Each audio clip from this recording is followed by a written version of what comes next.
This is the Harley-Davidson model that I most want, and it's also the one that makes the least amount of sense, and I'll explain. But to start, this is a Harley-Davidson Low Rider S, and if I'm being perfectly honest, actually the one I really want is that ST over there. That's a pretty hot commodity today. A lot of people trying to jump on it and ride it. I got to ride it very briefly. I really like the fairing on that bike. It's very cool, very streamlined, very modern looking. And one nice thing is that in the past, like this bike with the dual pipe, they had asymmetric bags. This new Low Rider ST has symmetric bags, which is pretty nice. But the S is a little bit more stripped down, so it weighs quite a bit less.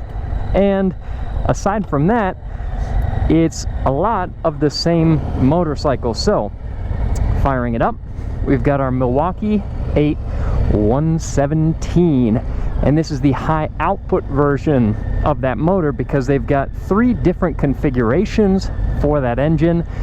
This one has 114 horsepower and 128 pound-feet of torque. Not the most horsepower of any motorcycle out there in the world, of course, but that is a pretty big torque figure, and this is a pretty big motor for a motorcycle. 117 cubic inches, that translates to just over 1900 cc's.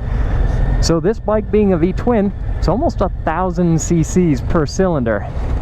This bike is moving a lot of air, again, relative to a motorcycle. Pretty impressive. Now, you join me here just outside of Austin, Texas. That's cool. And we're here outside of Austin in order to ride Harley-Davidson's cruiser lineup. So we've been jumping on all of the Softails, testing them out, and I'm finishing up the trip here on this Low Rider S. And I'm going to have a lot of other videos on other Harley-Davidson models coming up because we've gotten to test so many of them while we've been here. And this bike, I think, is kind of an interesting offering because as far as the lineup goes, this is one of the sportier, if you want to call it that, models. It is a little bit stripped down. This one has a very minimal headlight fairing, so not really any notable wind protection here. We don't have the bags on the side, so no storage, which is a downside for some, for sure. And we've got a slightly more aggressive seating position, so instead of having very forward bars and forward controls, or rather, I guess, bars that let you lean back, so the opposite of what I said, this bike has mid controls, so your knees are tucked up a little bit higher. I'm about 5'10", feels comfortable for me. I think if you're a whole lot taller than I am, it might get to be a little bit fatiguing for you. However, if you're around my height, this puts you in a pretty decent position to be more forward on the bike and have a more aggressive riding position for whenever the going gets a little twisty. So that I actually like about it. This is probably my favorite riding position of any of the bikes in this category for Harley-Davidson. Also, accelerating on these motorcycles, it's not bad. This is still a pretty heavy bike, around 670 pounds, but it's got the torque to move that weight down the road. So the moment that you twist the throttle, you've got response, and that's what you want out of a big V-twin. So I like that about it. So far, this motorcycle package is sounding pretty good, right? Here's why I think that it doesn't necessarily make a lot of sense. If you want a stripped down high performance bike, there are a lot of other bikes on the market that are lighter, that are more powerful, and that are also less expensive. That's not a surprise to anybody. A lot of you who are hearing me say that might be thinking, yeah, so what? This is a motorcycle for the Harley-Davidson customer. And that brings an interesting point as well, because for less money than this, you could get into a Sportster S, which is going to be even lighter and more stripped down than this is.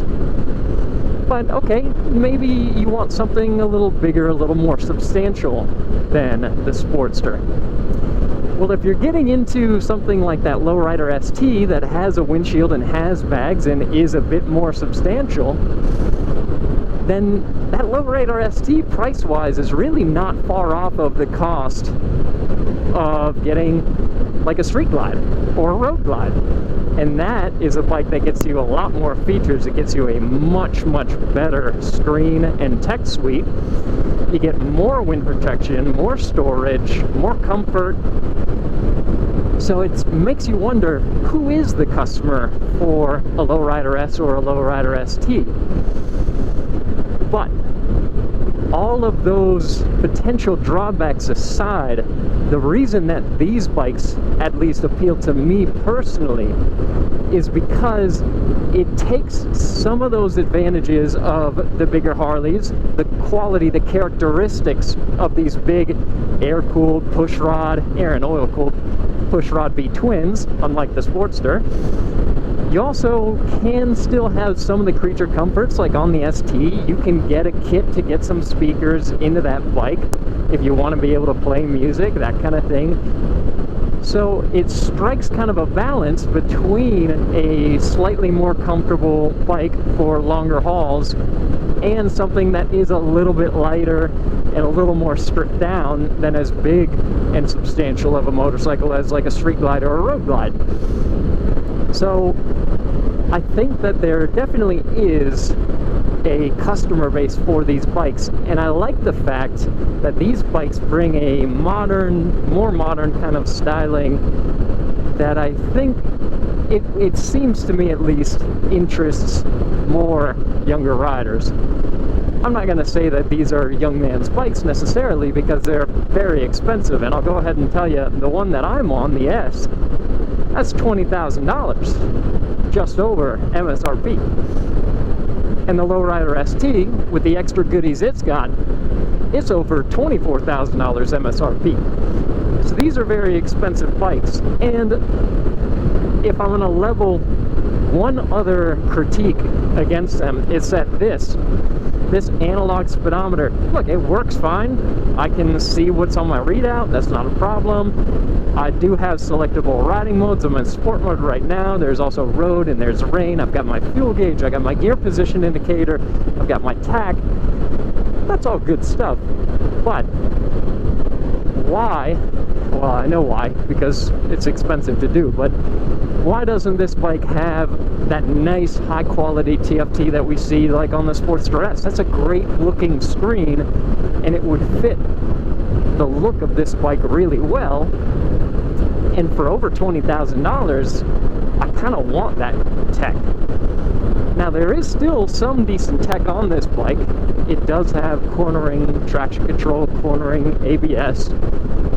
Those are all good features to have, and it works pretty well. We got to test it out on some sand yesterday, and the modes actually make a pretty big difference. But I would still like to see a better display on this motorcycle. That's kind of my main thing with it. You might also be able to tell by me raising my voice, and I apologize because I can barely in my helmet even hear myself speak. So the fact that the microphone is basically in my mouth means that it probably sounds pretty loud for you guys. But definitely you're going to obviously have some more wind protection over there on the ST. It's one of the reasons that I like the ST, because even if I was going to get a more stripped down Harley like that, and stripped down, you know, in Harley-Davidson terms, I would still like to have a little bit of the wind protection. And then looks-wise, I really think that the lifted bags and the more modern and kind of tight, compact fairing that ST has a really sharp look to it. So that's why I think in some ways the motorcycle doesn't necessarily make sense, but hopefully I've also done an okay job of explaining why I actually like that motorcycle a lot, and it would be high up on the list for me for a long distance hauling motorcycle. And again, I know that these are not the fastest motorcycles that you can get for the money, but at least where I go ride most often, no one's got a stopwatch. So I care more about how the bike looks, how the bike feels, how the bike sounds, and the quality of that acceleration as opposed to the quantity of it. So really fun motorcycle and a really fun trip to get to take with Harley-Davidson here in Texas. That is going to be about all for this video. I wanted to do just a quick look into what we've been doing on this trip and some of the videos that are going to be coming up. I rode a Harley-Davidson Fat Boy, a Breakout, also the Heritage, a few different things. So there's going to be videos coming on those as well. And I also want to say a quick thanks to the folks, Scott and the team over at Rider Justice. We've been working with them basically since this channel started, and it's because they're really easy to work with. That's why we continue to work with them year after year. So if you ever need legal representation, either on 2 wheels or 4, make sure you call Scott first, and that link is below. Anyways, that's all for this video. Let me know what you think down in the comments below. Am I totally off base, or am I on to something? And we'll see you in the next video. Happy riding. I hope your weather is as good for it as what we've got right now here in Texas. See you in the next video.